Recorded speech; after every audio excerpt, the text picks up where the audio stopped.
قل إن كنتم تحبون الله فاتبعوني يحببكم الله ويغفر لكم ذنوبكم والله غفور رحيم. قل أطيعوا الله والرسول فإن تولوا فإن الله لا يحب الكافرين. إن الله اصطفى آدم ونوحا وآل إبراهيم وآل عمران على العالمين ذرية بعضها من بعض والله سميع عليم. إذ قالت امرأة عمران رب إني نذرت لك ما في بطني محررا فتقبل مني إنك أنت السميع العليم.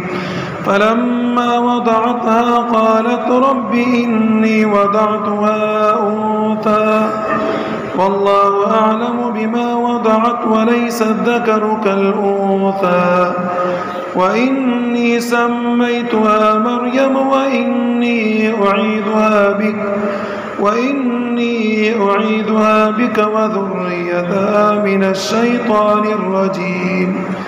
فتقبلها ربها بقبول حسن وأنبتها نباتا حسنا وكفلها زكريا. كلما دخل عليها زكريا المحراب وجد عندها رزقا قال يا مريم أنى لك هذا قالت هو من عند الله إن الله يرزق من يشاء بغير حساب. هنالك دعا زكريا ربه قال رب هب لي من لدنك ذرية طيبة إنك سميع الدعاء. فنادته الملائكة وهو قائم يصلي في المحراب أن الله يبشرك بيحيى مصدقا بكلمة من الله وسيدا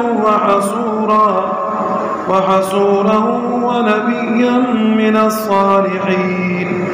قال رب أنى يكون لي غلام وقد بلغني الكبر وامرأتي عاقر قال كذلك الله يفعل ما يشاء. قال رب اجعل لي آية قال آيتك ألا تكلم الناس ثلاثة أيام إلا رمزا واذكر ربك كثيرا وسبح بالعشي والإبكار.